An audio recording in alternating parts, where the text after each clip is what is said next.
Baik, Assalamualaikum warahmatullahi wabarakatuh. Baik, jumpa lagi bersama Pak Wisnu yaitu dalam SIPIK TV atau saluran pendidikan kewarganegaraan yang berusaha untuk mendidik siswa-siswi menjadi good citizen yang senantiasa patuh dan taat terhadap nilai dan norma dan hukum yang berlaku di tanah air yang kita cintai yaitu Indonesia yang sangat kita dambakan. Baik anak-anakku, pada kesempatan ini Bapak akan mengupas secara singkat dan lugas agar bisa dimengerti oleh para siswa. Khususnya ini materi untuk kelas 9 yang akan kita bahas tentang materi harmonisasi dalam keberagaman masyarakat Indonesia. Baik anak-anakku, sebelum kita mulai, kita awali dengan pembacaan doa di dalam hati sesuai dengan agama kepercayaannya masing-masing. Berdoa dipersilakan.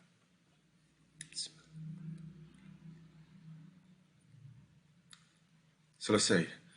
Baik anak-anakku, pada kesempatan ini sebelum kita memulai pembelajaran, ada pesan-pesan yang ingin Bapak sampaikan untuk pembelajaran hari ini. Yang pertama adalah kalian harus senantiasa menjaga kondisi tubuh kalian supaya imun tetap terjaga.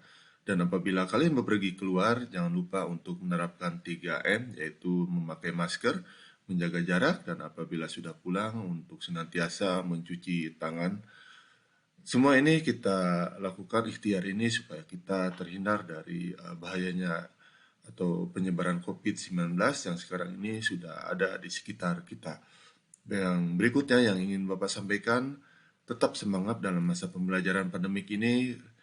Jangan sampai kalian menunda tugas-tugasnya karena tugas ini akan menjadi bom waktu buat kalian yang menganggap sepele tugas dari guru mata pelajarannya masing-masing. Tetap kerjakan dengan penuh semangat dan jangan pernah kalian mengeluh dengan kondisi. Karena waktu begitu cepat, tiba-tiba kalian sudah keluar dari kelas 9 karena waktu itu sangat cepat berjalan dan bergulir. Baik, anak-anakku yang berbahagia, sekarang kita akan membahas yaitu tentang materi tentang harmonisasi dalam keberagaman. Di sini Bapak ada sebuah PowerPoint yang sumbernya itu dari Asalom Preds Hunahitu dari SPD, dan kita akan membahas materinya dengan secara lugas dan bisa dimengerti oleh kalian. Baik, yang pertama ini kita akan membahas pembelajaran kita hari ini. Nah, pertama adalah tujuan pembelajaran kita pada hari ini, kita akan membahas harmoni dalam keberagaman masyarakat Indonesia. Tujuannya adalah sebagai mensyukuri dan memahami makna keberagaman masyarakat Indonesia dalam bidang sosial, budaya, ekonomi, dan gender. Yang berikutnya adalah menganalisis, memetakan pemisahan keberagaman masyarakat Indonesia, terus menemukan dan menganalisis berbagai akibat dari masalah yang timbul dari keberagaman masyarakat Indonesia, dan yang keempat adalah memahami, menganalisis, dan berperan aktif sebagai seorang pelajar dalam upaya penanggulangan dan menyelesaikan masalah yang timbul dari dalam keberagaman masyarakat Indonesia. Itulah ya tujuan pembelajaran kita, pembahasan materi bab 5 ini. Anak-anakku yang berbahagia, sekarang kita akan bahas yaitu pengertian dari keberagaman. Keberagaman dapat diartikan berbeda atau bermacam-macam. Nah, harmoni dalam keberagaman masyarakat Indonesia juga dapat diartikan sebagai suatu keselarasan atau keserasian dalam perbedaan dalam masyarakat Indonesia.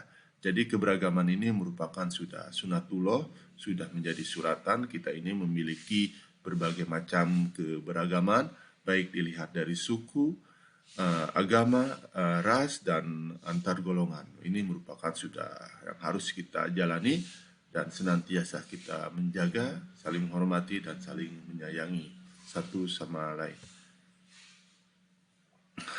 Anak-anakku yang berbahagia, seperti kita ketahui pada materi kelas 7 yang lalu, bahwa masyarakat Indonesia itu terdiri dari berbagai macam ragam, dimulai dari golongan suku, etnis, ras, agama, dan budaya. Mereka hidup tersebar di berbagai wilayah negara, dari Sabang sampai Merauke. Ada misalkan dari suku Aceh, ada Medan, ada dengan suku Bataknya, ada juga suku Minangkabau, atau di daerah Jawa ada Sunda, ada Jawa, ada Betawi, daerah Kalimantan ada suku Dayak, ada di daerah Sulawesi ada suku Minasa, dan ada juga suku dari Sulawesi Selatan, ya. Itu nama sukunya, atau yang disebut juga ada Goa, ya, suku Goa, atau mohon maaf apabila ada kesalahan, mohon dikeliru. Dan ada di Papua itu ada suku Dani dan suku Asmat. Nah, inilah berbagai macam-macam keanekaragaman dilihat dari suku, belum dilihat dari agama, agama yang diakui oleh pemerintah Indonesia, yaitu Islam, Kristen, Protestan, Kristen Katolik, ada juga Hindu dan Buddha dan Konghucu, dan ada juga aliran kepercayaan. Dan ada juga ras itu adalah warna kulit. Nah, yang kita ketahui bahwa di Indonesia itu kebanyakan adalah ras Mongoloid, ya, ras Mongoloid yang berkulit coklat. Nah, atau yang disebut adalah ras ini adalah ciri khas dari Asia Tenggara. Berikutnya kita akan bahas slide berikutnya, yaitu tentang kita akan coba bayangkan tentang apa-apa yang terjadi di sekitar kita. Kita lihat di media televisi atau internet. Coba kalian pantau, lihat, atau di lingkungan kalian, apakah mereka itu berasal dari suku, ras, agama, atau budaya yang berbeda-beda. Coba kalian lihat khususnya, ya. Dalam Islam itu sendiri itu banyak sekali perbedaan. Ada yang disebut dengan NU, ada yang disebut dengan Persis, ada yang disebut dengan satu lagi adalah Muhammadiyah, dan lain-lainnya. Terus apabila kalian di lingkungan kalian ada yang berasal dari Jawa, ya, si Mas tukang bakso, ada juga yang dari warung Padang, si Abang, atau Uda, ya, atau di warung-warung yang ada di sekitar kalian ada dari suku Batak. Nah, itu adalah merupakan yang harus kalian amati. Banyak sekali ternyata di lingkungan kita ini keberagaman yang harus kita hormati dan harus kita kembangkan sikap toleransinya.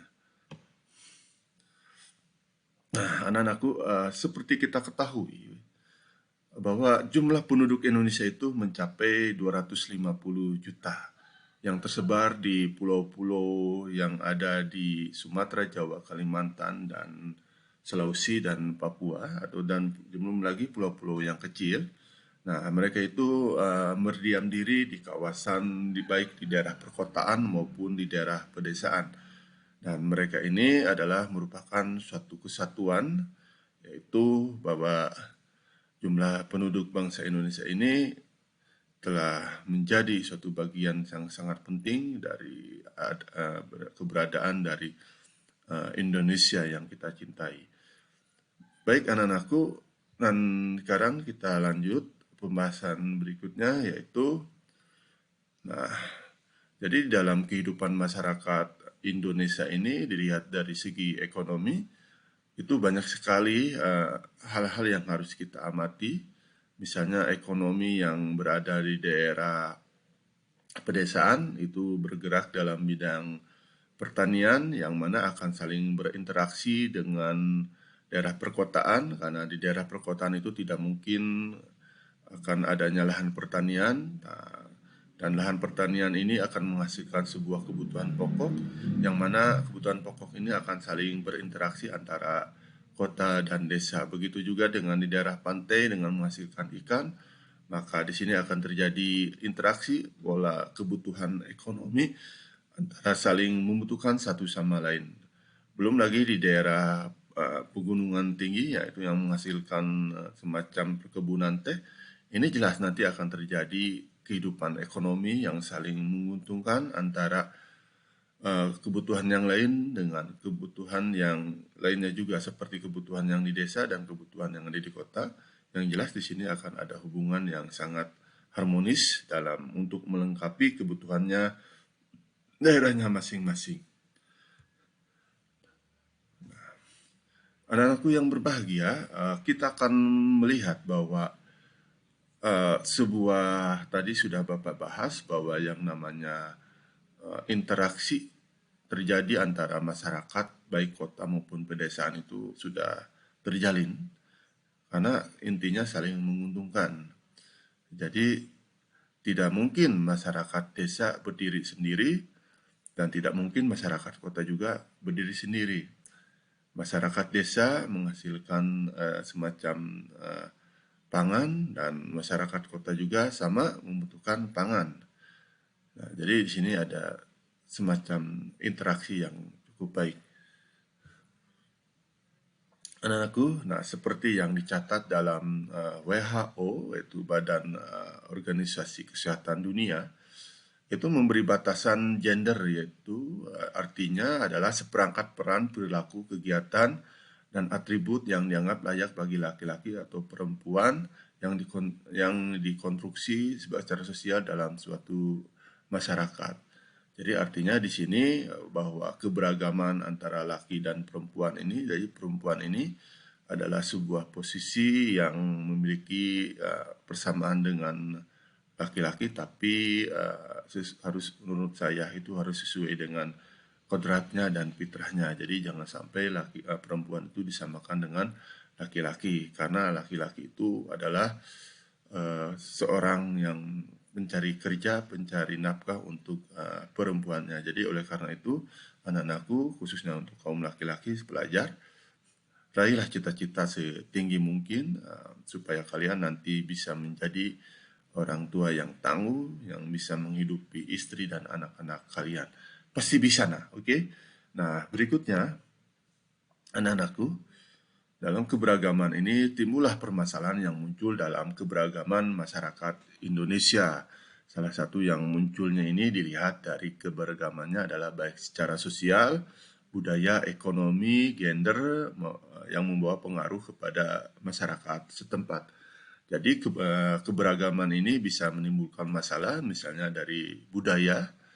Contohnya misalkan budaya yang masuk dari luar, yang masuk ke Indonesia itu bisa membawa dampak positif dan negatif. Misalnya kalau yang positifnya misalnya adanya globalisasi dalam bidang teknologi komunikasi, itu misalnya masuknya internet, itu jelas akan membawa dampak positif bagi masyarakat itu sendiri. Itu bisa mengakses informasi-informasi di belahan dunia manapun dengan secara mudah. Begitu juga dengan para siswa bisa belajar dengan secara daring, secara online, secara baik. Karena masa pandemi ini tidak mungkin kita melakukan tatap muka. Adapun yang negatifnya pengaruh dari luar itu adalah kehidupan westernisasi yang bisa merusak kehidupan masyarakat setempat. Tentunya seperti kehidupan budaya punk yang sekarang ini sudah digandrungi oleh masyarakat yang ada di sekitar kita. Mereka itu kehidupannya seperti punk yang seperti di Inggris.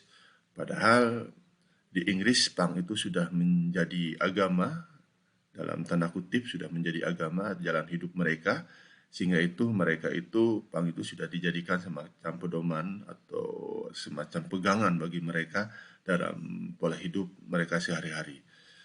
Sementara di Indonesia punk itu mohon maaf itu masih dikatakan masih passion, masih dikatakan masih ya tanda kutip kita bisa temukan anak-anak punk yang ada di jalan-jalanan itu mereka membawa gitar kecil sambil masuk ke angkot dengan menyanyikan sebuah lagu tung treng tung tung treng tung tung treng tung. Mereka itu untuk mendapatkan uang receh dan mereka itu pang di Indonesia itu kalau Bapak analisis itu adalah untuk salah satunya untuk bertahan hidup dalam segi ekonomi di tengah kemunduran ekonomi Indonesia saat ini.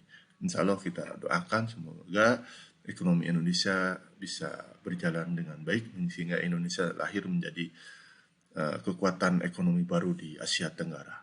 Yang berikutnya itu dilihat dari segi ekonomi juga jelas akan melahirkan sebuah permasalahan dalam keberagaman, yaitu adalah antara si kaya dan si miskin yang jaraknya sangat jauh, itu jelas akan melahirkan sebuah permasalahan dalam keberagaman. Misalkan orang di suatu wilayah itu kemiskinannya cukup tinggi, sementara itu akan melahirkan semacam dampak negatif. Salah satunya adalah kriminalitas yang tinggi, dan berikutnya mungkin adalah kesenjangan yang bisa berakibat yang tidak baik bagi jalannya keberagaman masyarakat di Indonesia. Karena ekonomi ini adalah salah satu faktor yang sangat penting di dalam kehidupan kita sehari-hari.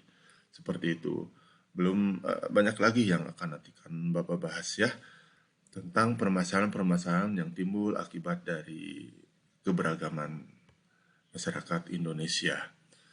Nah, permasalahan dan akibat yang muncul dalam keberagaman masyarakat Indonesia jika tidak ditanggapi secara bijak dan positif, adanya keberagaman suku, bangsa, dan budaya akan berdampak negatif seperti timbulnya pertentangan antar budaya dan munculnya konflik antar budaya.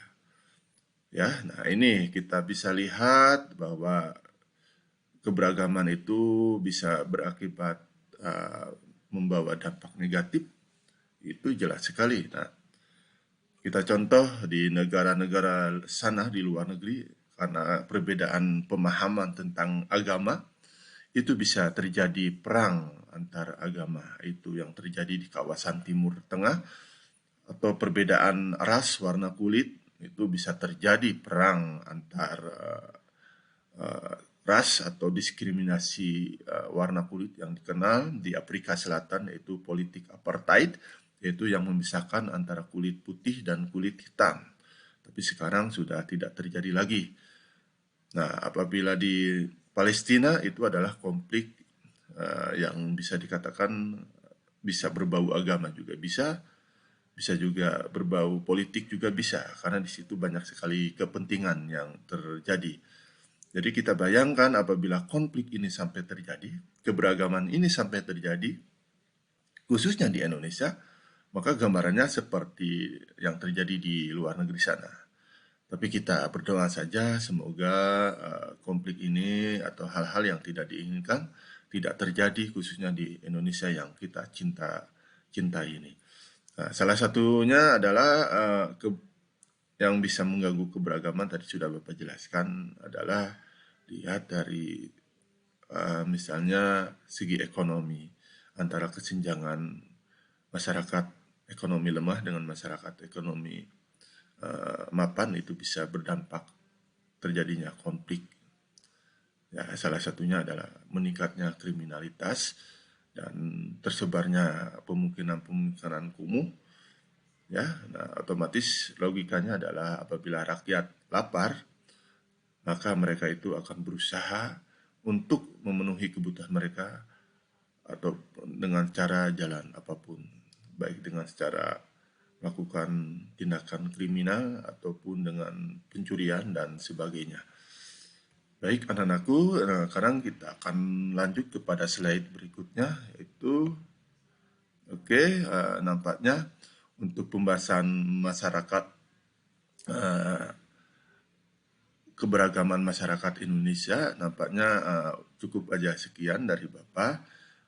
Untuk kita simpulkan bahwa kita ini sebagai masyarakat Indonesia, kita harus senantiasa mengembangkan sikap toleransi terhadap keberagaman, baik dilihat dari suku, agama, ras, dan agama, dan antar golongan kita harus senantiasa saling toleransi. Ada juga sikap saling hormat-menghormati satu sama lain, jangan merasa paling benar, karena kita ini merupakan masyarakat majemuk, masyarakat yang memiliki keberagaman. Jadi ciptakanlah harmonisasi antara seluruh anggota masyarakat. Jangan sampai ini terjadi konflik-konflik seperti di luar negeri sana. Kita adalah masyarakat Indonesia terkenal sebagai masyarakat yang santun, masyarakat yang sangat menjunjung tinggi etika, moral, dan nilai dan norma yang ada di sekitar kita. Baik anak-anakku, jadilah good citizen, jadilah warga negara yang baik, supaya kita bisa menjaga keharmonisan dan keberagaman khususnya di masyarakat kita. Yang lebih luasnya adalah Indonesia yang kita cintai.